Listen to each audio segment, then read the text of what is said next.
What's up, guys? Jeff Cavaliere, ATHLEAN-X.com. I got a good one for you today. A lot of people ask about how to target the different areas of the chest.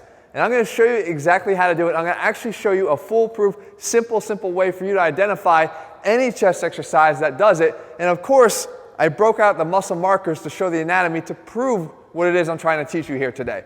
So we definitely have 3 areas of the chest. Some people thought we only had 2, but there are anatomically 3 different areas. There's the clavicular area of the upper chest here, where the fibers attach to the clavicle. There's the sternal area of the chest, where all the fibers are attaching to the sternum. And we also have the abdominal head of the chest, which is really small. It actually goes right through the nipple here. Jesse did a nice job of drawing right over the nipple. Guys, I did that myself, not Jesse. So we come down here, but it inserts into the upper abdominal region and the area of the obliques here. Now, I want to go over the really easy, quick, simple thing here, because we all know this, right? So if I were to grab a decline bench and grab the dumbbells, what area of the chest am I working when I do a decline bench? It's the lower chest, right? We hear that the decline bench is actually one of the best variations of the bench that you can do because it activates the entire pec, the most of any of the 3 variations of the bench. But why is that working the lower chest? I'm going to tell you in 1 second. Because when we take the incline and we set it up, again, we all know that the incline bench works the upper chest here. And you can see the activation and contraction more favored there in the top portion of the chest.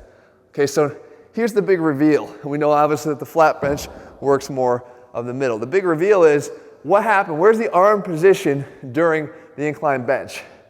It's right here, okay? Now if I were to sit up, where are the arms in relation to the rest of my body? They're angled upward from the horizontal position. So this is parallel to the floor. But as soon as I start going above parallel, I start working the upper chest, in the upper chest, to a point where I lose upper chest in favor of shoulder, okay? We've talked about this before, that at this point now we're too delt heavy, that in order to get it down a little bit more, upper chest, I need to get a little bit lower. But I can't go below parallel here if I want to really favor the upper chest. Obviously the whole chest is going to contract, but if we want to favor that area, I got to keep it above parallel. When we're in the decline bench, again, I'll show you what it looked like down here. If our arms are up like this, we think that they're straight out. But if I were to sit up, look at their position. They're pointed down from parallel. So as soon as I want to do anything to target more of the lower area of the chest, again, favor that area, then you can't isolate. Favor, you go below that parallel position to start working the lower chest. So that's the easy one. As it relates to other exercises though, people get confused if they do an incline push-up. They think maybe it's working the upper chest. But watch what happens. If I were to come in here and step away, where's the position of the arms? It's below parallel, meaning it's going to be targeting the bottom portion of the chest. If I wanted to get more upper chest with a push-up that I was doing at home, I'd have to go the other way.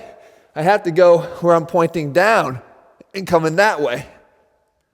Okay, so now from here, if I hold my arms there and get up, look at the angle. The angle is above parallel and working the upper chest. So we keep going. If I come over here to the cable crossover, if I take arms high, it's not upper. Arms high and come down here, that is again more of that lower abdominal head and sternal head here of the chest. So if I come from high to low, that's what we're working on. If I wanted to get up top here, which happens to be a great exercise, then you want to come low here and low here. And now we want to take it from a bottom up, right? When we finish up here, again, look at the angle of the arms in relation. They're not parallel here to the floor. They're any degree above that. And you can see that activation up and through here in the upper chest when we do that. Now keep in mind, all that means is if we kept the horizontal positioning for any of these exercises, then we're going to get more in the meaty middle area of the chest. Finally, 2 other variations. I talk about all the time how one of the best upper chest exercises you can do is a pullover with a focus on contracting at the upper chest. You could do a pullover like this. Squeeze your elbows in towards each other. Your biceps should be squeezing towards each other. Here, you let it go back. You should feel that when I initiate the pullover, I'm not pulling with my lats and flaring my elbows. I'm pulling with my chest by squeezing my biceps towards each other and up. And you can see all that upper chest activation. And I'm saying upper chest, and you should know why. Because if we look at that position again, look at the angle of the arms. This will be perpendicular or horizontal to the ground if I were standing. This is going to be above. Again, feeding into that exact theory and principle that we're talking about here the whole time. That's upper chest activation. Again, you can see it, you can feel it right in through here, okay? So finally, we go to the opposite end of the spectrum, and we come over here. Jesse's getting a workout, follow me all around the damn gym, with a dip. With the dip, we know what happens here too, right? The arms are not above parallel, they're not parallel. They're really an extreme version of down below parallel. So they're here and they're here, that way. And of course, we come down.